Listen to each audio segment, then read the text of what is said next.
Ketika dia melewati evaporator ini, dia penampangnya kecil atau dia tidak terkontaminasi dengan banyak penampang, itu angin yang keluar pun juga ikut tidak dingin. Lebih atau sedikit ya? Dibilang dingin tapi nggak terlalu dingin.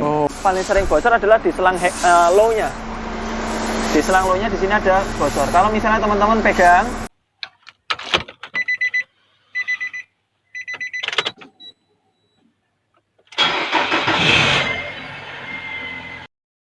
Sobat Otomotif dan AHPedia, sebelum kita lanjutkan video ini, jangan lupa subscribe ya, agar tidak ketinggalan tips, tutorial, dan konsultasi tanya jawab terbaru dari AHPedia.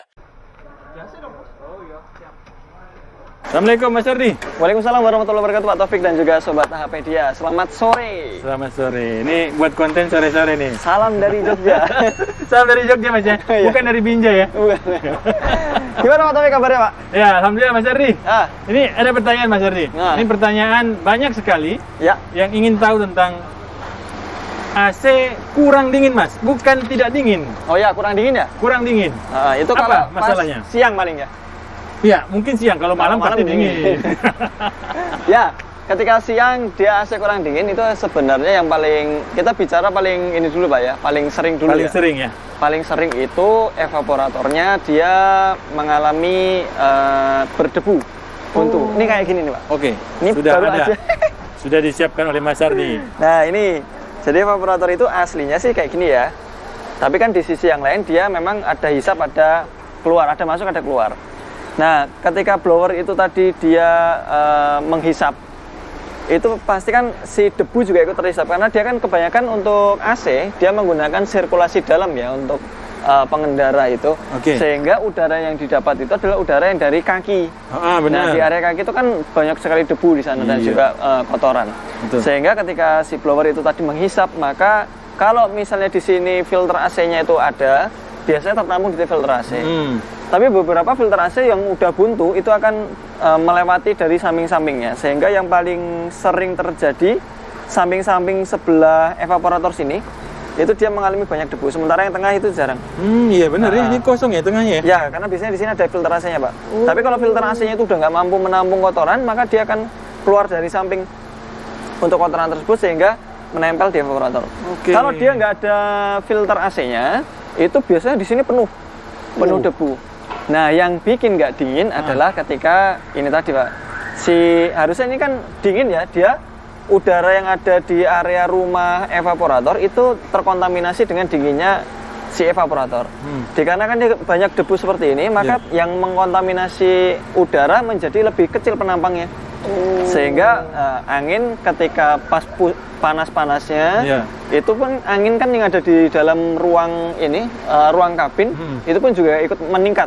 Ketika dia melewati evaporator ini, dia penampangnya kecil atau dia tidak terkontaminasi dengan banyak penampang, itu angin yang keluar pun juga ikut tidak dingin. Lebih atau sedikit ya? Dibilang dingin tapi nggak terlalu dingin.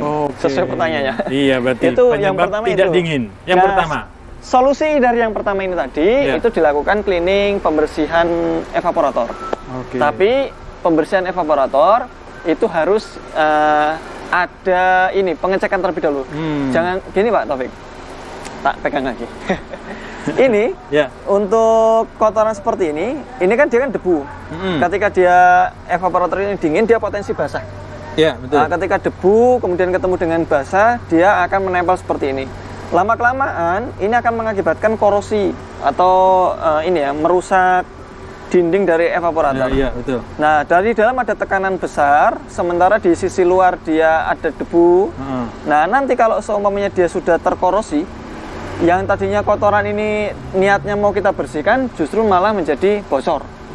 Nah, jadi mungkin teman-teman yang pernah mengalami AC atau servis AC, sementara waktu sebelum diservis masih bisa dingin, tapi setelah diservis atau setelah dibersihkan evaporator itu menjadi bocor, itu adalah merupakan satu dari resiko untuk membersihkan evaporator. Jadi kalau misalnya sudah terpantau seperti itu, ya satu-satunya salah satu cara supaya dia lebih aman, itu mendingan nggak usah dibersihkan. Karena kalau dibersihkan kadang mempercepat usia freonnya tadi, mempercepat usia evaporatornya menjadi bocor, karena sudah korosi di sana. Iya, jadi ada dua biaya yang harus dikeluarkan ya. Biaya. Jadi nanti pertama membersihkan, isi freon lagi, pasang lagi, yang kedua bocor ganti lagi. evaporator. Itu freon habis kan kalau udah ganti evaporator? Ya betul. Sehingga kalau ini kondisi seperti ini maka harus dipantau dulu.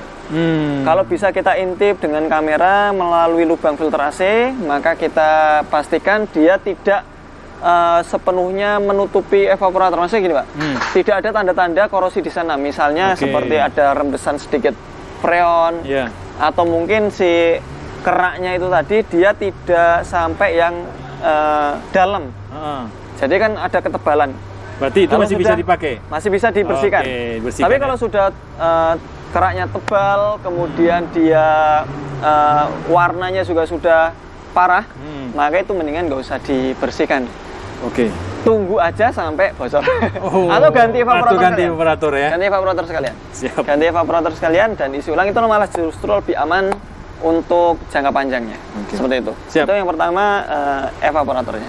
Kemudian yang kedua, yang bikin sering AC itu dia nggak terlalu dingin adalah tekanan dari AC-nya.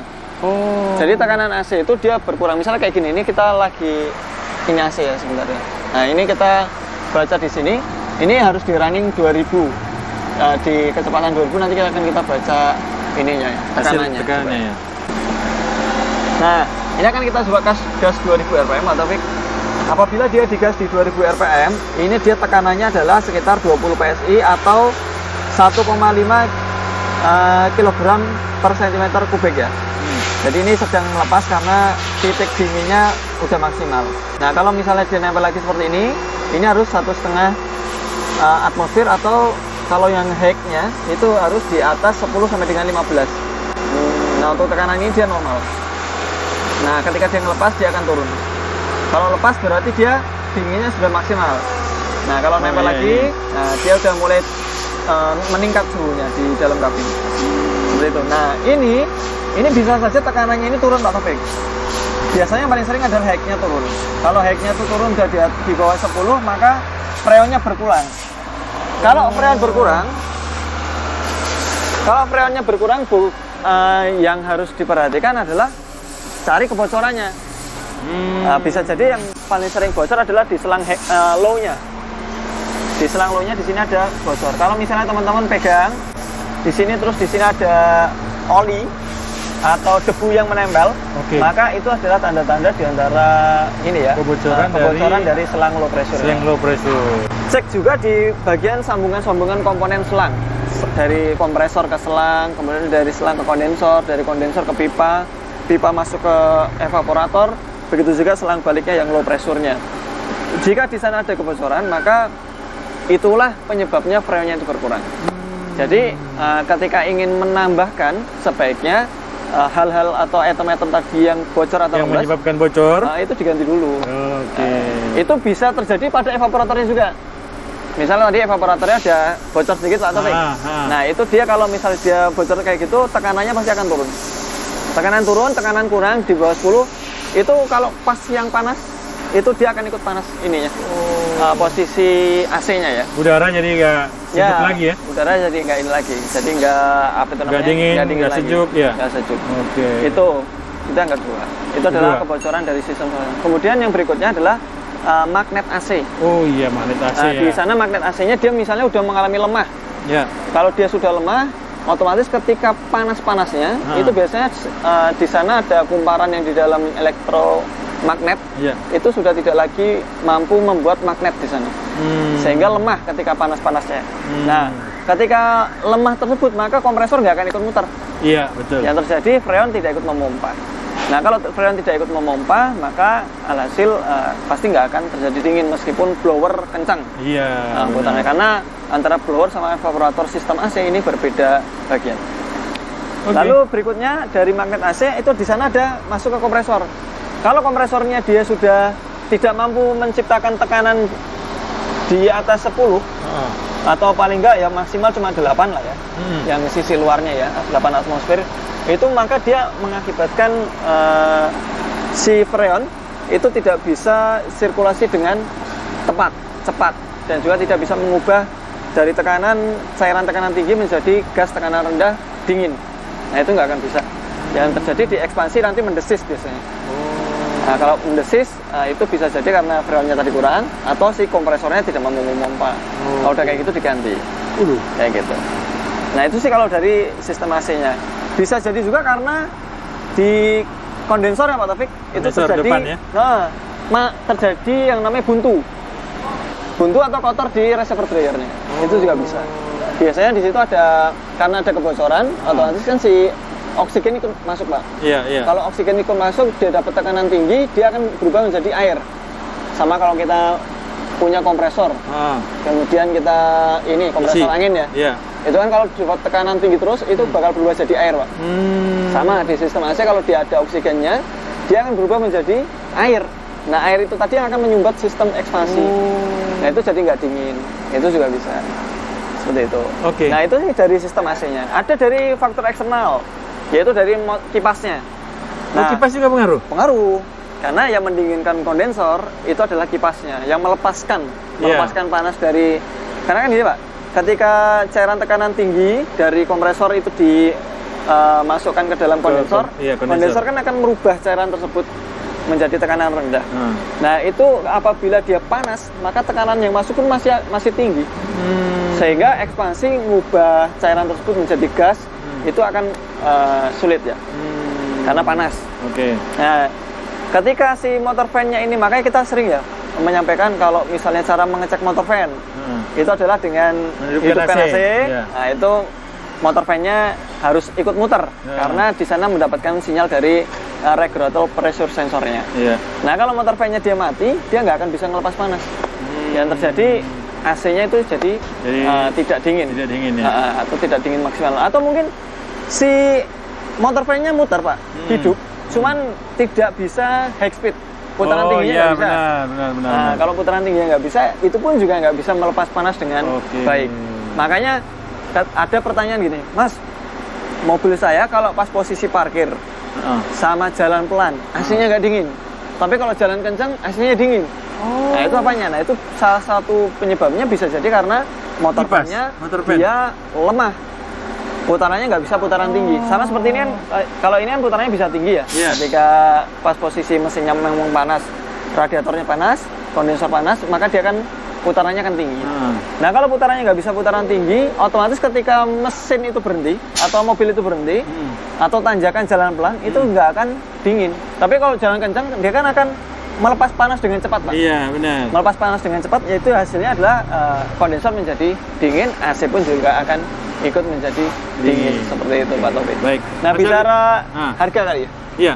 Sebelum harga Mas, yang paling sering dari item yang Mas jelaskan itu yang paling sering rusak adalah evaporator duluan ya? Duluan, karena memang dia evaporator itu posisinya di dalam ini Pak, di dalam kabin, dan yang paling berpotensi memberikan kontaminasi terhadap udara itu adalah item itu tadi. Seperti yang sudah saya jelaskan, bahwasanya kalau dia kena itu tadi debu sehingga dia menyumbat itu tadi, ketika pas lagi dibutuhkan untuk mengkontaminasi udara, dia nggak bisa, penampangnya kecil loh. Iya kecil.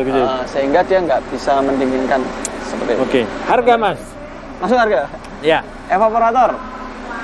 Evaporator itu kisaran 700-an sampai dengan 3 juta tergantung ya merek pabrikannya. Kemudian berikutnya tadi kayak selang-selang. Selang-selang itu ada yang 300.000 sampai dengan 800.000. Itu per selang. Nah di sana ada selang tekanan tinggi dari kompresor ke kondensor, kemudian ada pipa tekanan tinggi dari kondensor ke evaporator, kemudian ada selang mengembali, selang tekanan rendah dari evaporator masuk ke kompresor lagi. Itu per piece-nya itu rata-rata 300 sampai 800.000. Lalu kemudian masuk lagi ke magnet AC. Magnet AC itu ya kisaran 600 sampai dengan 2 juta. Sama kompresornya pasti di atas 2 juta rata-rata. Ya, ini yang paling mahal ya? Paling mahal. Iya, betul. Nah, jadi gini Pak, kompresor itu sebaiknya memang berkala ya, 60.000 km sekali dilakukan penggantian oli freon. Otomatis oli freon diganti, freonnya juga diganti. Seperti itu. Jadi itu lebih memperpanjang usia kompresornya. Jadi kompresor itu nggak ada khusus untuk oli Mas ya? Ya, itu dia. Parameter untuk perhitungan olinya belum ada. Sehingga kalau teman-teman masuk ke bengkel AC pasti akan ditawarkan penggantian oli kompresor, pembersihan evaporator, dan pengecekan seal-seal yang sudah tua. Seal yang dari itu tadi Pak, misalnya dari selang masuk ke kompresor, kondensor, evaporator itu kan memiliki seal-seal ya. Kalau dia misalnya sealnya itu tadi rembes, itu akan mengakibatkan freon berkurang. Nah itu untuk kisaran harga bervariatif. Kondensor? Kemudian masuk lagi ke kondensor. Kalau misalnya kondensor sih biasa masih bisa dibersihkan. Termasuk dengan reservoir dryer. Tapi kebanyakan kalau dibersihkan kan tidak sembuh total. Masih ada kemungkinan buntunya. Karena di sana mungkin ada kotoran dari sisa-sisa kompresor atau ada air di sana. Kalau misalnya dua item ini masuk di kondensor dan juga reservoir dryer, mendingan diganti. Kalau diganti harganya kisaran 1,5 sampai 3 jutaan. Itu nggak bisa di-repair Mas, kondensor? Itu tadi dibersihkan paling Pak. Oh, bisa dibersihkan. Kalau repair itu misalnya dia bocor. Misalnya dari depan karena dia posisinya kondensornya tadi di depan, misalnya kena kerikil. Iya, benar. Itu mungkin masih bisa dilas. Tapi sekalipun dilas itu akan membuat buntu saluran. Pasti akan ada satu saluran yang buntu. Mati, buntu ya? Karena itu tadi dilas. Karena dia sangat kecil sekali, tipis sekali, dan elemennya sangat tipis. Oh, jadi kalau dilas itu dia buntu ya, nggak bisa dipakai lagi berarti? Tergantung pengelasannya. Tapi kebanyakan sih buntu. Jadi satu jalur itu nggak bisa kepakai. Kayak gitu. Baik, harganya? Itu tadi sekitar, kalau untuk pengelasan, pengelasan paling sekitar 200-an ribu. 200.000. Sedangkan kalau ganti? Kalau ganti sekitar 1.500.000-an tadi. Tapi kan tergantung ya. Kalau bisa dilas, kalau nggak bisa ya. Ya betul. Kalau kami sih sarankan mendingan diganti. Ganti ya. Oke. Baik. Lalu kemudian masuk ke kipas ya. Oh iya, kipas. Kipas itu kalau memang dia sudah lemah, dia kan ada 2 kecepatan ya. Dan beberapa single kipas itu memang memiliki 2 kecepatan. Tapi ada yang double kipas, itu hanya satu yang memiliki kecepatan double.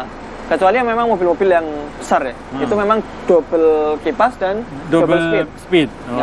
Itu kalau misalnya salah satunya saja dia, biasanya kalau yang 2 kipas, salah satunya dia yang double speed ya, salah satunya mati, maka yang satunya juga ikut mati karena dia terangkai seri.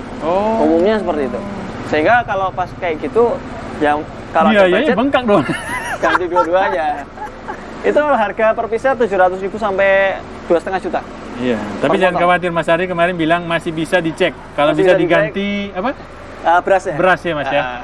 Kebanyakan berasnya atau dia punya lakar atau bushingnya aus. Itu yang bikin dia macet. Kayak gitu. Ya seperti itu Pak. Siap. Terima kasih Mas Ardi. Semoga bermanfaat buat teman-teman.